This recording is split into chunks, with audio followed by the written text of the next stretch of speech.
Off we go on the first walk of this journey. I won't make it easy for you now. You got 2 minutes of my time, and I don't really break too easily, but I'm worth it, 'cause I'll slip into your dreams tonight. Oh, so give me your all. I'll take it to Mars. Oh, I'll stick like glue inside your mind. Oh, so give me your all. I'll take it to Mars. Oh, I'll stick like glue inside your mind. Just watch me.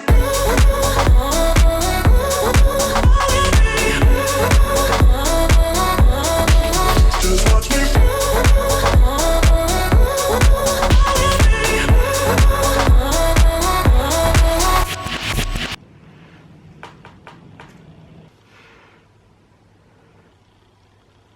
Hey guys, welcome back to the channel.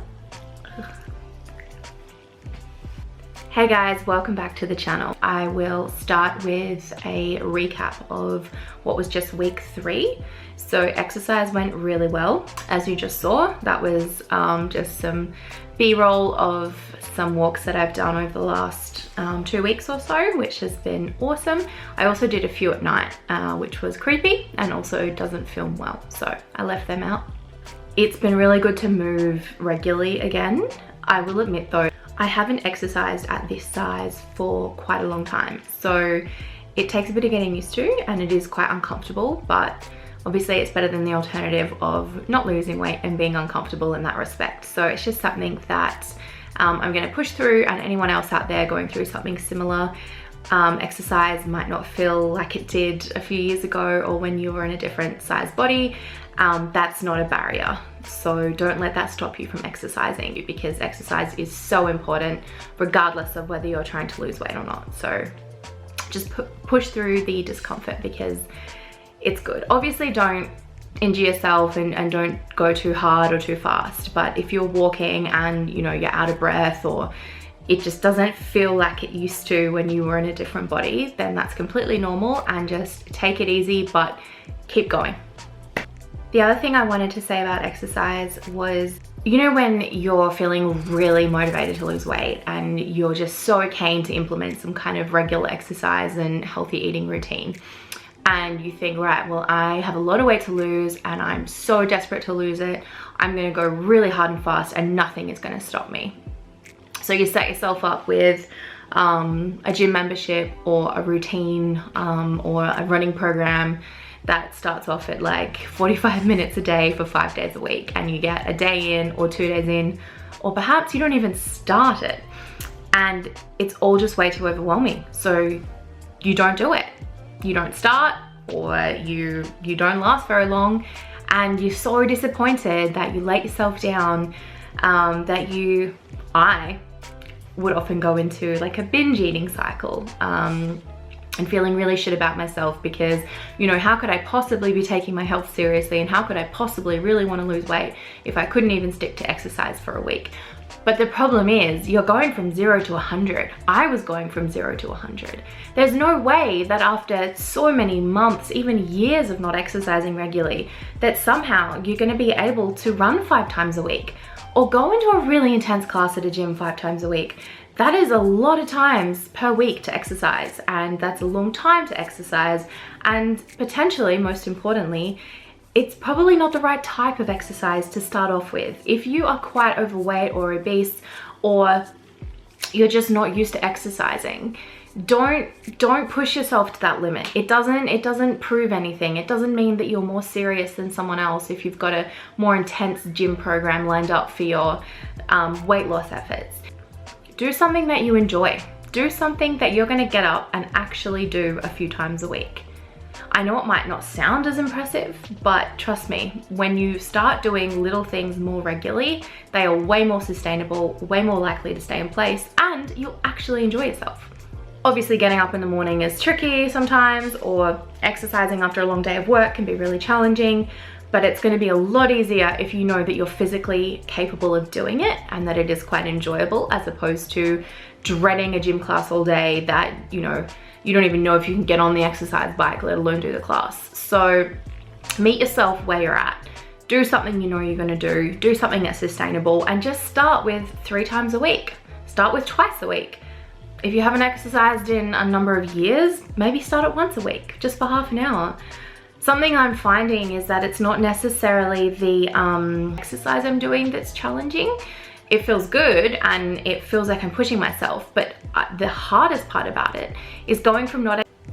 Okay, so the camera just cut out because the battery died. It is now the next day.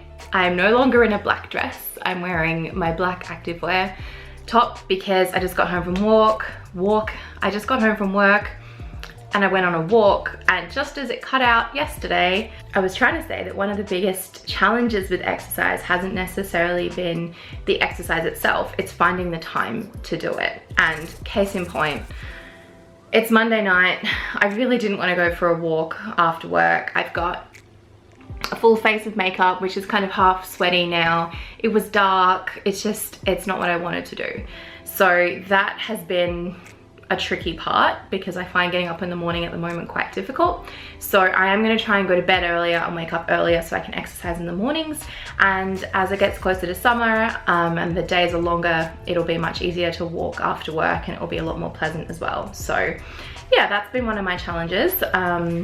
Also on the walk I just did, I think I've been walking too vigorously, which sounds ridiculous, but my calves and my ankles were really sore to the point where I had to hobble along for parts of it. So I think I need to just chill a little bit on the walk, meet myself where I'm at, and go from there. Also, apologies for the very average backdrop that we've got going on here, but it's the spare room, and I'm doing what I can with lighting, and it's also pitch black outside, so this will have to do. It's more important to me that I get the content out to you guys, so that's what we're doing. Okay, so let's get to the part of the video that maybe drew most of you in, the what I eat in a day. Before we start, I just want to, I guess, put a disclaimer on this. I know there is a lot of controversy around what I eat in a day videos because it can promote disordered eating, or people thinking if my favorite influencer or my favorite YouTuber eats exactly this every day, then I'm gonna do the same thing. And that can be really unhealthy because it's, you know, not enough food or not the right type of food for certain people. So the reason I did what I eat in a day is because it is literally that. It's what I eat in a day. But it makes no mention of calories. It makes no mention of macros or tracking food or anything like that. It is purely to show you guys what I'm eating at the moment to try and get my vegetable intake up, my fruit intake up, lots of lean proteins, lots of good fats. I personally love the what I eat in a day videos because it gives me a lot of, not necessarily recipe ideas, because you can just Google recipe ideas, but it just reminds you that certain dishes exist and foods exist that I like totally forget about.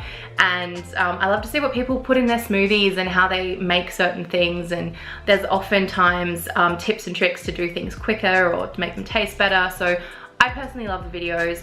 I totally get though, if it's a trigger for you, then this might not be the right video.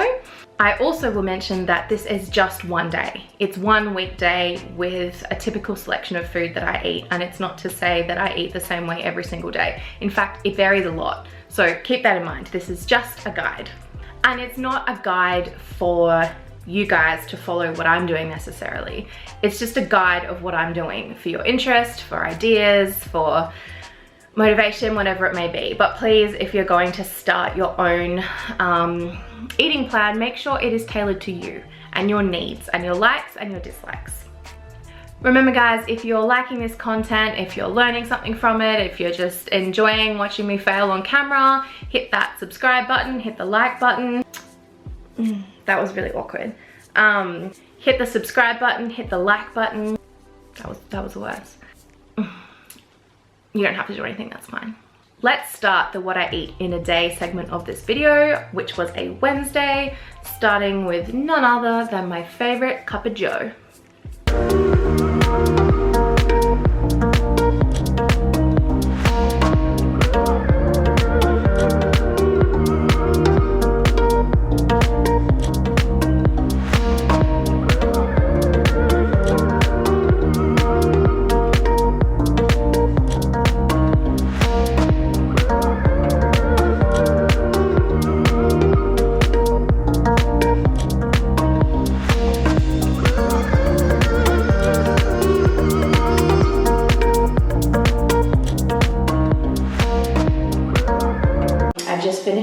a mini grocery shop this morning. I'm working from home, so I ducked out and got some things to make. So I've got chicken to marinate, and I'll have that with some salad stuff that I got. And then I'll have chicken again for dinner with roast pumpkin, roast cauliflower, and some beans. I also got almond milk and oats, and I'm gonna make porridge on the weekend. And I also got some delicious sourdough bread if I get peckish and want some Vegemite on toast. So it should be covered. Oh, also plain Greek yogurt, which I add some honey to, and some walnuts, and it's delicious. It's got lots of good fats and protein, so it's really filling. And I also got hummus. Treating myself to a good brand.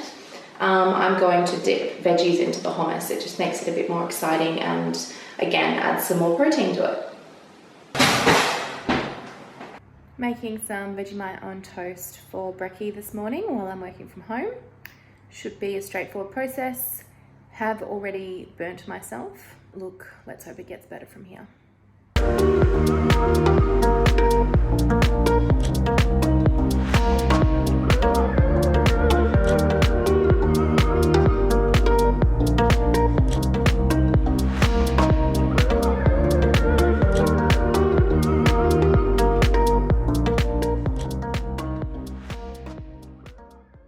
I am aware that this amount of Vegemite could be controversial. More so this amount. It's not much, but it's honest work. It's all I need.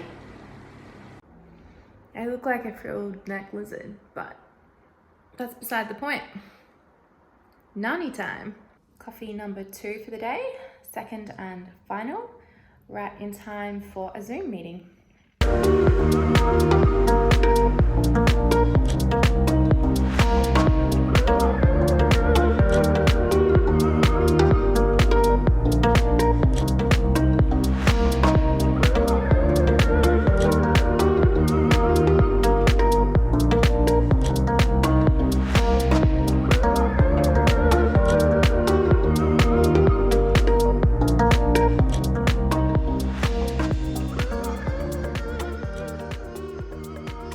You can pre-marinate the chicken the night before, or you can do it a few hours before.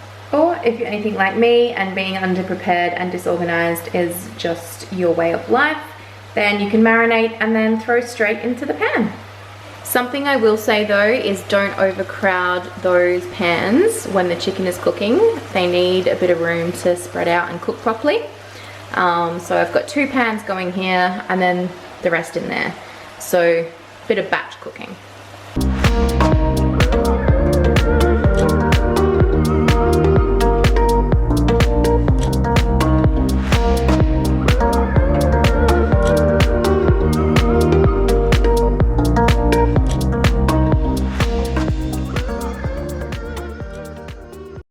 So with this salad, you can use the dressing that comes in the kit, which is like a creamy coleslaw one. So this kit is American style coleslaw, delicious. Or if you don't want to use that, you could just add some olive oil, salt, vinegar, and make like a vegan friendly or dairy free dressing as well.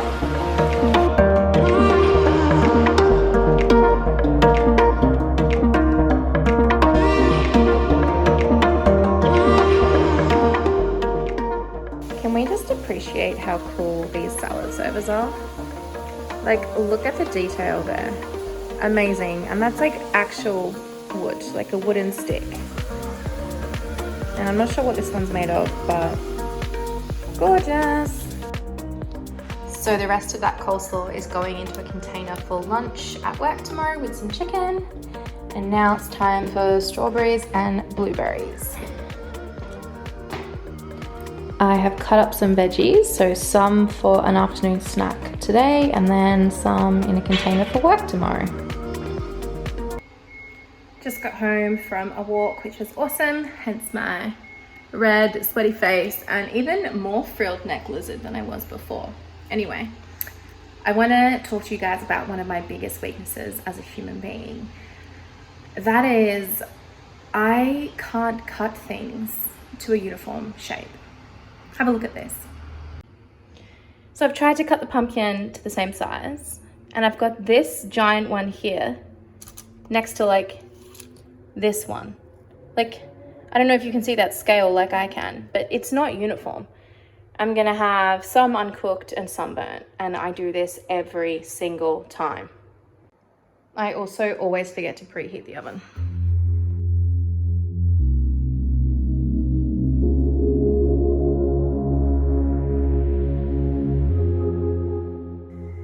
It's not presented very well and the lighting's terrible, but this is dinner tonight. So that was what I eat in a typical day during the week. As I said before, it differs depending on a million different factors. Something I want to touch on specifically though is I guess weekends are more likely to involve like special occasions and special moments than the typical weekday, but this applies to any day and any occasion. I have previously been really kind of black and white in dieting and really restricting and then binging and restricting and binging. And when I restrict and when I'm on a really strict diet, I cut out whole food groups and I don't make any exceptions for any junk food. So part of this health journey for me is improving my relationship with food so that I'm not at a point where I'm saying no to things that I really, really want. And I'm not saying no to events that I want to go to. I'm not saying no to meals that have been lovingly prepared because I'm so scared of the calories or the weight gain. I want to enjoy food and love food in a really healthy way. So I don't want to cut it out completely, and I also don't want to binge on it. And that is a really hard thing to relearn. So I'm getting there, it's taken a long time, and I'm seeing some improvement. So for example, on the weekend, we had a birthday for my partner's sister, and there was the most amazing cake you've ever seen.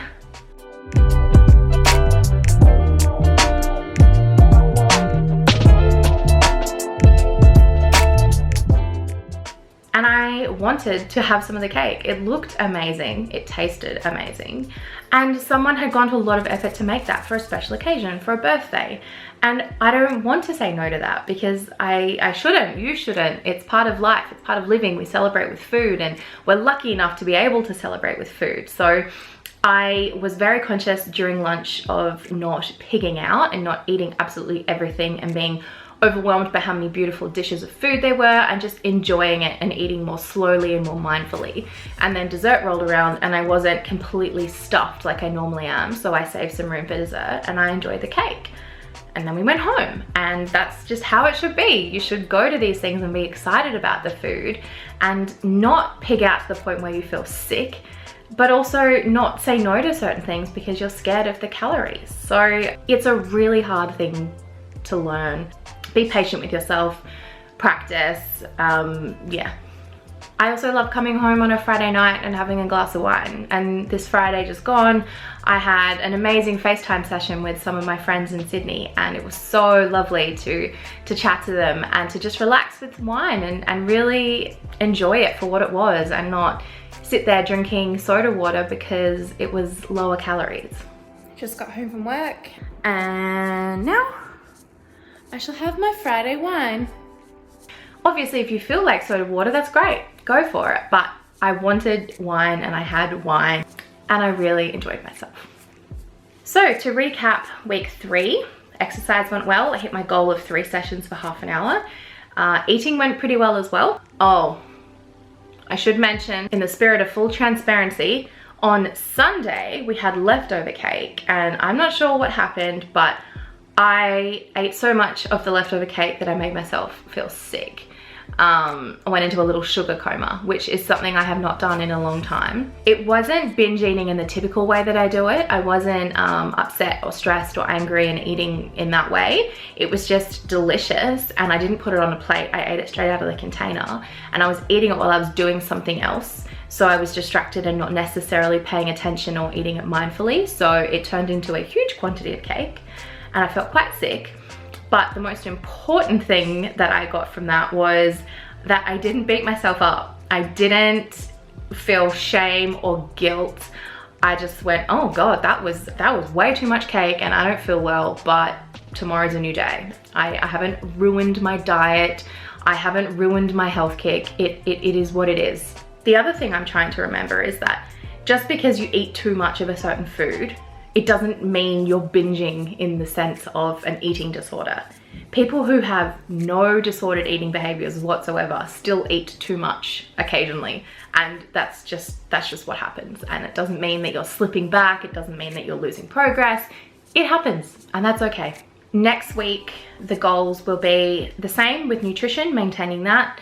The same with exercise, 3 times a week at half an hour. Again, mainly just because I'm struggling to fit it into my schedule. So I really need to start working through a better wake up and bedtime routine so I can figure out where I'm going to fit my walks. The way I think about my goals is that they are going to be accomplished by lots of little habits adding up. So some of the, I guess, goals I'm implementing week by week, like eating well and exercising a certain amount of times, they're going to add up together to form a bigger goal of weight loss and improved mental health at the end of my health journey. Although there isn't really an end to this health journey, but you know what I mean. However, there are lots of other little things that I want to implement that don't necessarily warrant being called a goal. So for example, next week I'm going to start introducing psyllium husk, which is like a fiber supplement that my gastroenterologist recommended to me 2 years ago now. I had a lot of digestive issues and the test came back saying that there was nothing wrong, knock on wood.